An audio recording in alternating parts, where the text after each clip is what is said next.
Hello and welcome to another lecture. Last time हमने discuss किया था सिस्टम और उसके टाइप्स, लास्ट पॉइंट हमारी थी। तो चलो शुरुआत करते हैं आज एक और पॉइंट की तरफ। Now this is called properties of the system. अच्छा, प्रॉपर्टीज़ जो है सिस्टम की, इसको दो तरह से लिया जा सकता है। मिसाल के तौर पर जैसे मैंने लिखा है कि माइक्रोस्कोपिक व्यू पॉइंट से या फिर मैक्रोस्कोपिक व्यू पॉइंट से। अगर आप बुक फॉलो करें तो आपकी बुक में डायरेक्टली लिखा है कि एक होती है माइक्रोस्कोपिक प्रॉपर्टीज़ और एक होती है मैक्रोस्कोपिक प्रॉपर्टीज़। अच्छा, अब इस बात को सीखें कैसे कि माइक्रोस्कोपिक प्रॉपर्टीज़ क्या हैं, मैक्रोस्कोपिक प्रॉपर्टीज़ क्या हैं।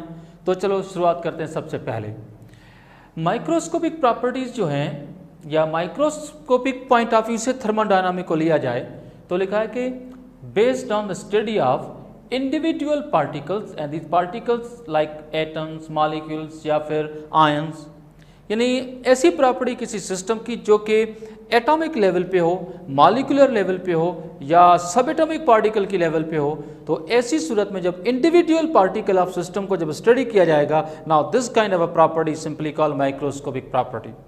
और ये जो प्रॉपर्टी माइक्रोस्कोपिक प्रॉपर्टी होती है, this is very difficult to be calculated, this is very difficult to be understood even you can say. ठीक है, तो ऐसी प्रॉपर्टी जो इजीली मेजरेबल नहीं है क्योंकि वो सब एटॉमिक पार्टिकल या पार्टिकल लेवल पे है, स्मॉलर स्केल पे है, तो इस वजह से ये प्रॉपर्टी जो है इसको हम कहते हैं कि this is not the easily measurable property.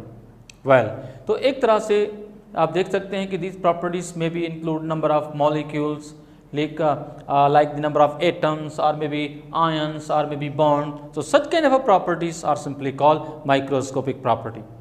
Thermodynamic जो है उसका ज़्यादातर ताल्लुक जो है वो माइक्रोस्कोपिक प्रॉपर्टी से नहीं है।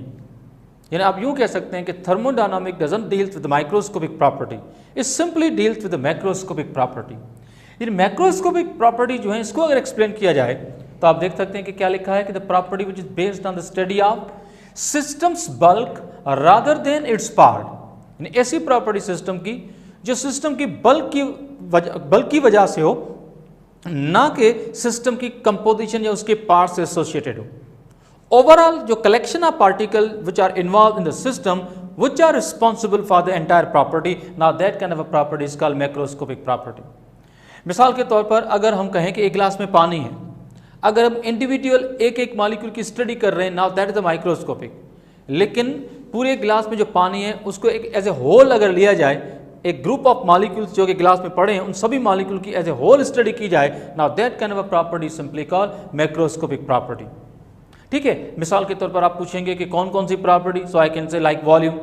आप जो है गिलास में पानी कितना उसका वॉल्यूम मालूम कर सकते हैं, उसका टेम्परेचर कितना मालूम कर सकते हैं, ठीक है, उसका मास कितना मालूम कर सकते हैं, तो उसकी डेंसिटी मालूम कर सकते हैं, उसकी मेल्टिंग पॉइंट, बॉइलिंग पॉइंट, सारी प्रॉपर्टीज़ मालूम कर सकते हैं। तो ये सारी प्रॉपर्टीज़ आप जानते हैं, ना सिर्फ ये मैक्रोस्कोपिक है बल्कि ये प्रॉपर्टीज़ ईजिली मेजरेबल भी हैं। ये सारी प्रॉपर्टीज़ जो क्या हैं, ईजिली मेजरेबल प्रॉपर्टीज़ भी हैं।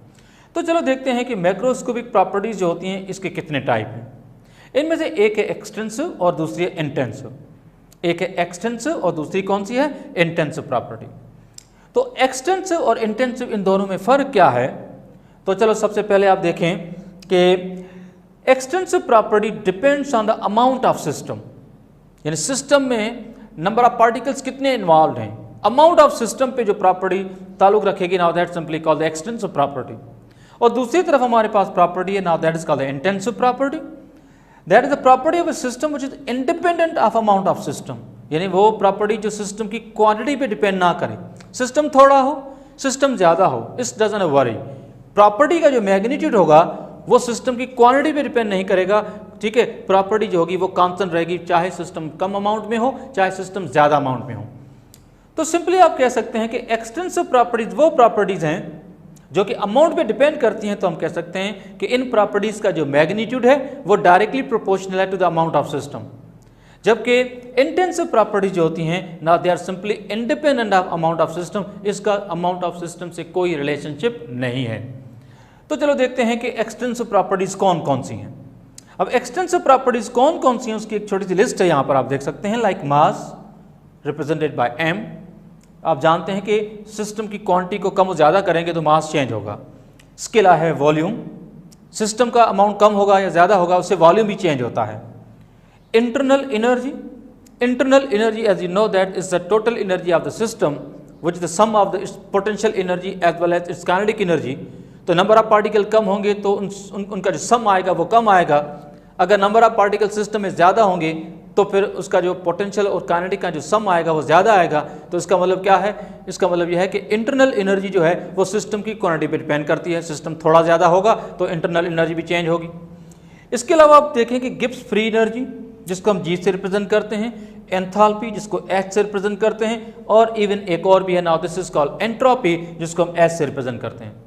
ये जो लास्ट के जो तीन टर्म है, गिब्स फ्री एनर्जी, एंथैल्पी और एंट्रोपी, ये कंसेप्ट अभी हम फ्यूचर में डिस्क्राइब करने वाले हैं। तो इसको फिलहाल एज एग्जांपल ले लें, फ्यूचर में हम इन तीनों पॉइंट्स को डिटेल में लेने वाले हैं, तो डोंट वरी अबाउट इट।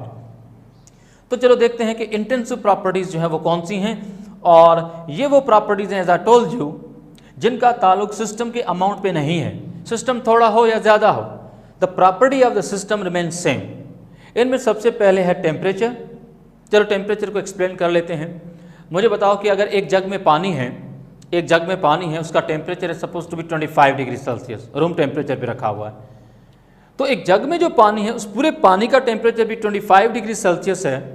तो बताओ कि अगर उसमें से एक ड्रॉप पानी का अलग किया जाए तो उसका टेम्परेचर क्या होगा, उसका टेम्परेचर भी सेम 25 ही होगा, because the whole water was placed at the 25 degree Celsius. तो उसमें से थोड़े से पानी को अलग भी किया जाए तो टेम्परेचर रिमेन कांस्टेंट।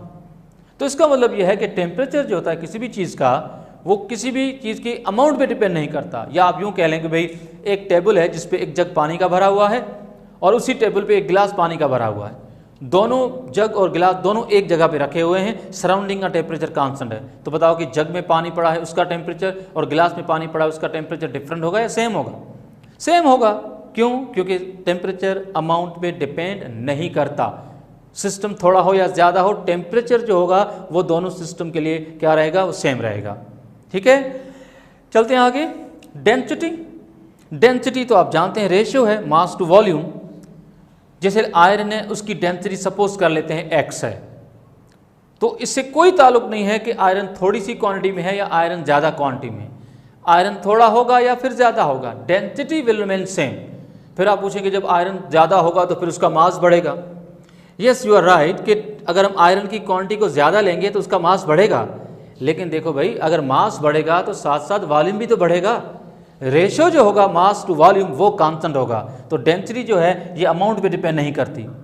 और प्रेशर है, वेपर प्रेशर है, ये सारी चीज़ें आप सेकंड चैप्टर में पढ़ के आए हो। आपको याद होगा कि वेपर प्रेशर, विस्कोसिटी है, सरफेस टेंशन है, मेल्टिंग पॉइंट है, बॉइलिंग पॉइंट है, ये सारी वो प्रॉपर्टीज़ हैं जो सिस्टम के अमाउंट पे डिपेंड नहीं करती। और इसको हम ऑलरेडी कह चुके हैं कि ये सारी प्रॉपर्टीज़ कौन सी हैं, ये इंटेंसिव प्रॉपर्टीज़ हैं, including the last one now that is called the refractive index.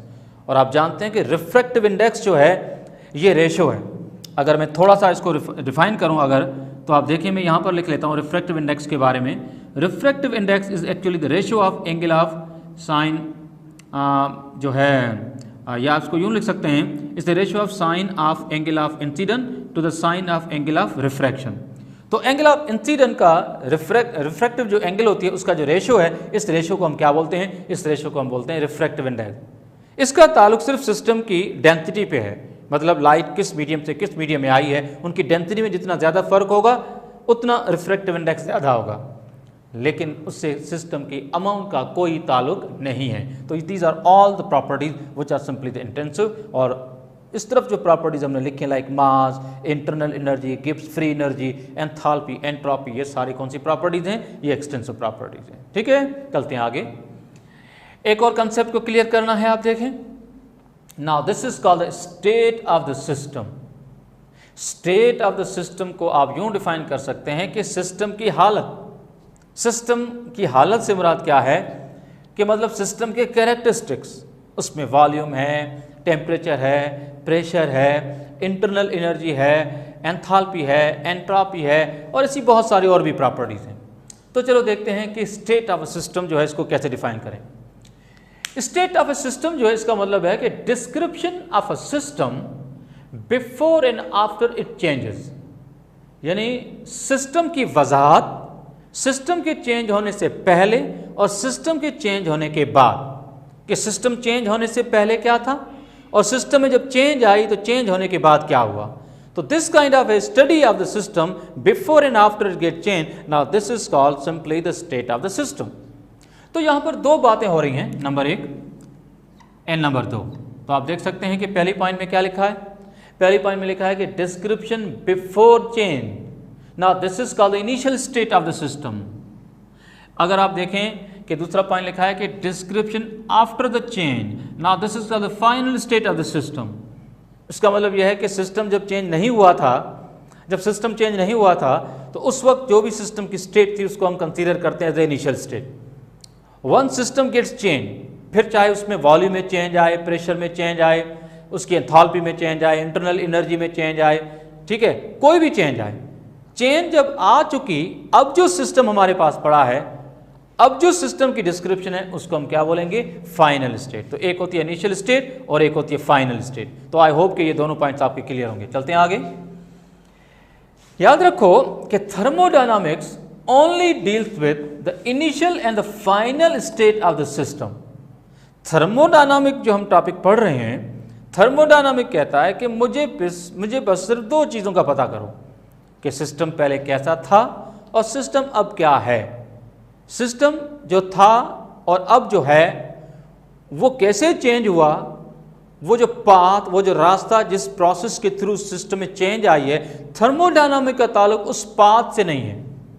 तो जितनी भी स्टेट्स हैं इसमें सिर्फ हम दो चीज़ें देखेंगे कि सिस्टम की इनिशियल स्टेट क्या है, सिस्टम की फाइनल स्टेट क्या है। तो जैसे मैंने यहाँ पर पॉइंट क्या लिखी है कि thermodynamic only deals with the initial and the final state of the system and it doesn't concern with the path change. इसका मतलब जो है कि ये पाथ पे डिपेंड नहीं करता।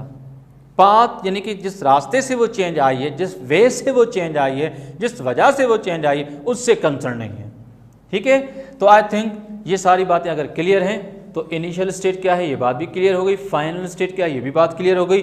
तो अगर किसी भी सिस्टम की एक इनिशियल और फाइनल स्टेट होती है तो फिर हम टोटल जो चेंज आती है उस प्रॉपर्टी में वो भी हम डिस्क्राइब कर सकते हैं।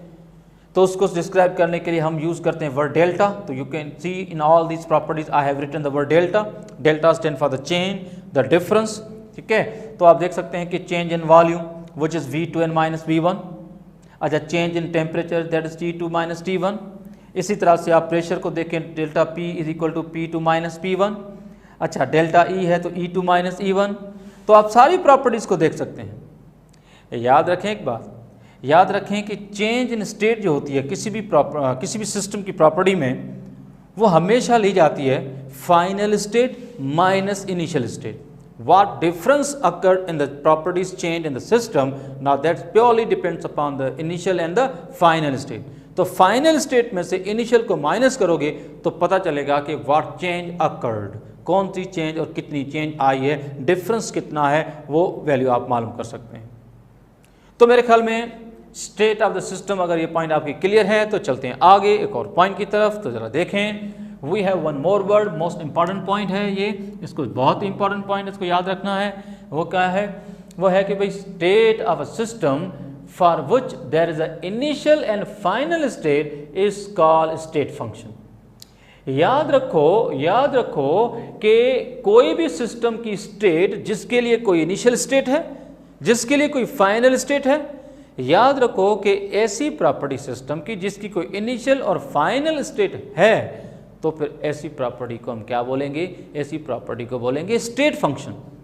स्टेट फंक्शन वर्ड हम यूज करते हैं फॉर अ वेरिएबल। तो आप देखें यहां पर नीचे ये जो पॉइंट्स मैंने लिखे हैं, ये सारे के सारे स्टेट जो है फंक्शंस हैं, ये सारे के सारे वेरिएबल हैं। मिसाल के तौर पर इन पूरी पॉइंट्स को अगर आप गौर से देखें तो इस सब के सब स्टेट फंक्शन है। अच्छा, कोई आपसे पूछे कि why you are calling them as a state functions, इनको आप स्टेट फंक्शंस क्यों कहते हो, तो आप कहेंगे इसको स्टेट फंक्शन क्यों कहते हैं, क्योंकि इन सब की एक इनिशियल स्टेट है और इन सब की एक फाइनल स्टेट है। तो आई होप सो कि ये बात आपकी समझ आ गई होगी। तो चलते हैं आगे एक और पॉइंट की तरफ। हमारा नेक्स्ट टॉपिक जो है जिसको हम डिस्क्राइब करने जा रहे हैं, most important of this chapter, and this is called the first law of thermodynamic.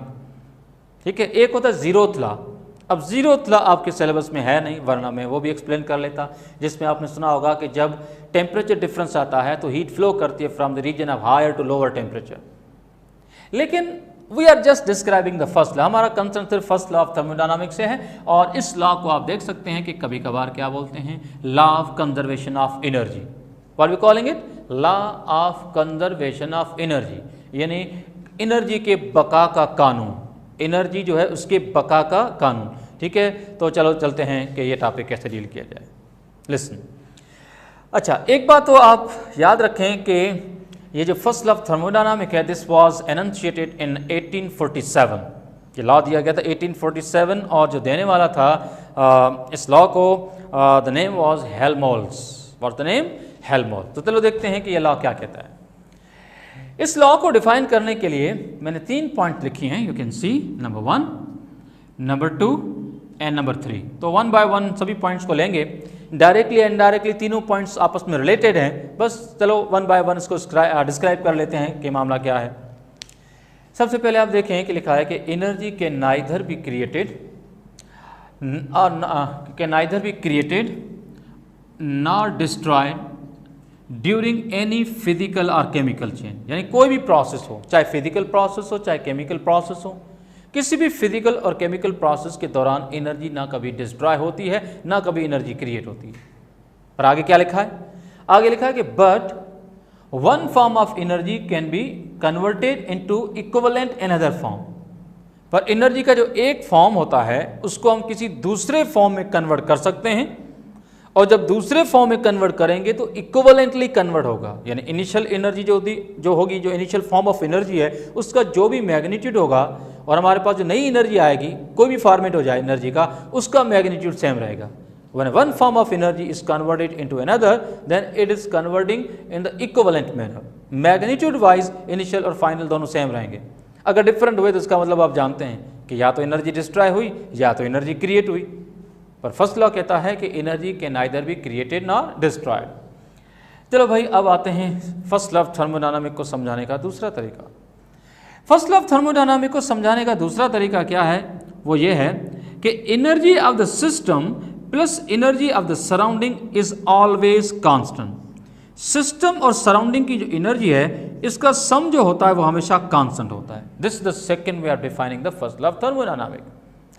हाँ, इसको हम एक्सप्लेन कर सकते हैं, जैसे लिखा है कि सिस्टम और सराउंडिंग की जो एनर्जी है उसका टोटल कांस्टेंट होता है, तो इनडायरेक्टली बात यह हो रही है कि यूनिवर्स की एनर्जी कांस्टेंट होती है, क्योंकि यूनिवर्स तो फिर सिस्टम और सराउंडिंग की कॉम्बिनेशन है। या तो एनर्जी सिस्टम से सराउंडिंग जाएगी या सराउंडिंग से सिस्टम जाएगी। एनर्जी सिस्टम और सराउंडिंग के बीच में तो एक्सचेंज हो रही होगी, लेकिन सम ऑफ बोथ ऑफ दीज, यानी सराउंडिंग की और सिस्टम की एनर्जी का जो सम होगा वो हमेशा फिक्स होगा। तीसरा तरीका जो है इसको समझाने का कि energy of the universe is conserve, कि जो कायनात की एनर्जी है वो बका में है, जो थी जो है वही फ्यूचर में रहेगी। This is called the first law of thermodynamic. हम इसको वेरीफाई करने जा रहे हैं, चलते हैं आगे कि how to verify this particular law. तो जस्ट लिसन, तो मैं एक डायग्राम के थ्रू समझाने वाला हूँ और आखिरी पॉइंट है इस लेक्चर की, तो ज़रा देखें। तो हमारे पास एक सिस्टम है, और सिस्टम जो है ये समझो कि एक सिलेंडर है जिस सिलेंडर में हमने गैस को फिल किया हुआ है, ठीक है। और आप देख सकते हैं कि इस गैस के ऊपर जो है एक पिस्टन रखा हुआ है, एंड पिस्टन जो है ये मूवेबल है। पिस्टन जो है ये क्या है, ये मूवेबल है, ठीक है। आई होप को आप इसको प्रॉपर्ली देख रहे होंगे कि ये कहानी क्या है। सिस्टम है, गैस है, enclose in a cylinder fitted with a piston. Piston is movable. Piston क्या है, मूवेबल है, ठीक है। पिस्टन क्या है, ये मूवेबल है। अगर मैं आपसे कहूं कि सिस्टम की जो इंटरनल एनर्जी है इनिशियल स्टेट में, इस सिस्टम की जो इंटरनल एनर्जी है इनिशियल स्टेट में, अगर मैं आपसे कहूं कि ये है E1, सिस्टम की इंटरनल एनर्जी इनिशियल स्टेट में जो है वो क्या है, E1। और सिस्टम को अगर Q amount of heat energy अगर सप्लाई की जाए, सिस्टम को अगर Q amount of heat energy जो है, या Q जो है is a form of heat जिसको हम Q से रिप्रेजेंट कर रहे हैं, अगर Q अमाउंट जो है हीट का वो उसको अगर ऐड किया जाए, सिस्टम को दिया जाए, तो फिर आप जानते हैं कि सिस्टम जो है उसके मॉलिक्यूल्स की काइनेटिक एनर्जी बढ़ेगी, मॉलिक्यूलर कोलिजन बढ़ेगी, प्रेशर बढ़ेगा। प्रेशर बढ़ेगा तो फिर जानते हैं कि गैस के मॉलिक्यूल जब कंटेनर को स्पीडली कोलाइड कर रहे होंगे, हाई मैग्नीट्यूड से कोलाइड कर रहे होंगे, तो ये पिस्टन जो होगा ये ऊपर जाएगा। अब जब ये पिस्टन ऊपर जाएगा तो फिर आप जानते हैं कि पिस्टन जब ऊपर जाएगा तो फिर ये मामला भी ठीक है। लेकिन चलते हैं आगे, मामला क्या है। कहानी ये है कि जब हम इस सिस्टम की इंटरनल एनर्जी E1 थी, अगर उसको Q amount of heat energy अगर सप्लाई की गई तो very much in the beginning क्या होगा, शुरू में क्या होगा कि सिस्टम की जो इंटरनल एनर्जी E1 है वो कन्वर्ट हो जाएगी, वो कन्वर्ट होके E2 हो जाएगी, क्योंकि हमने हीट दी है। Heat was added into the internal energy of the system and as the result of this internal energy has been increase. तो इस बात को आगे कैसे लेंगे, आगे हम ऐसे लेंगे कि जो चेंज इन एनर्जी आई है, जो नई एनर्जी आई है, सेकेंड फॉर्म ऑफ एनर्जी है या चेंज इन एनर्जी है, there is E2 which should be equal to E1 के इंटरनल एनर्जी इनिशियल में क्या थी प्लस उसमें शामिल की गई Q। तो E2 का जो मैग्नीट्यूड होगा that must be E1 plus Q। ठीक है, अब इस बात को आगे कैसे लें, इस बात को आगे कैसे लें कि जब हम प्रैक्टिकली किसी एक्सपेरिमेंट को परफॉर्म करते हैं और उस सिस्टम की इंटरनल एनर्जी जिसको हमने E1 कंसीडर किया है और जब उसमें हम Q amount of heat energy add करते हैं और इन दोनों के सम को जब E2 के साथ कंपेयर करते हैं तो we surprise to see that हमें ये मालूम पड़ता है कि इन दोनों का जो सम है वो E2 के बराबर नहीं आता, उससे हमेशा कम आता है। यानी E2 जो होनी चाहिए वो नहीं आती, E2 एक्चुअल से थोड़ा सा कम आती है। अब मसला क्या है, मसला मैं इनिशियली मैं आपको बता चुका हूँ। मैंने कहा था कि जब सिस्टम की इंटरनल एनर्जी बढ़ेगी, प्रेशर बढ़ेगा, पिस्टन ऊपर जाएगा, तो हम इनडायरेक्टली कह सकते हैं कि गैस मॉलिक्यूल ने फोर्स लगाई, पिस्टन डिस्प्लेस हुआ। फिजिक्स में आप पढ़ते हैं कि फोर्स लगे और डिस्प्लेसमेंट आए तो आप बताएं कि क्या हुआ, वर्क डन हुआ। तो जब सिस्टम वर्क डन करेगा तो सिस्टम की इंटरनल एनर्जी क्या होगी, जो एक टेम्पररी बेसिस पे बढ़ी थी अब वो दोबारा थोड़ी सी कम होगी। तो अगर हम इसमें से W माइनस कर दें, W को माइनस कर दें तो फिर E2 का मैग्नीट्यूड जो है वो इस पूरे फॉर्मूले के इक्विवेलेंट आ जाता है। तो शायद आप ये सोच रहे थे कि E1 और Q जो है इसका सम जो है वो E2 आना चाहिए, उससे कम आता है तो शायद एनर्जी डिस्ट्रॉय हो गई। नहीं, एनर्जी अपने फॉर्म को चेंज किया। हीट एनर्जी जो थी वो पहले कन्वर्ट हुई इंटरनल एनर्जी में और फिर इंटरनल एनर्जी जो है वो कन्वर्ट हो गई किसमें, वर्क डन में। वर्क भी आप जानते हैं कि form of energy, system work कर रहा है, सिस्टम की एनर्जी ड्रॉप होगी, वही एनर्जी जो ड्रॉप होगी वो यहां से माइनस कर लीजिए। अब हम मैथमेटिकली लिख सकते हैं इस फॉर्मूले को, आप देख सकते हैं कि अगर मैं लिखूं कि E2 minus E1 is equal to Q minus W, तो I don't think it too much difficult to get this point. और फाइनली हम लिख सकते हैं कि E2 minus E1, now you know this will be equal to delta E, now delta E will be equal to Q minus W। तो आप समझें कि ये फर्स्ट लॉ ऑफ थर्मोडायनामिक्स की पहली क्वेश्चन है। ठीक है, तो ये है हमारा आज का लेक्चर। हम नेक्स्ट लेक्चर में जब जाएंगे तो फिर इसी फार्मूले से हम बात को आगे बढ़ाएंगे। तो टॉपिक कंटिन्यू है, तो there will be one more lecture of this chapter, वो हम नेक्स्ट लेक्चर में डिस्कस करेंगे। That's it for now, thank you, अल्लाह हाफिज़।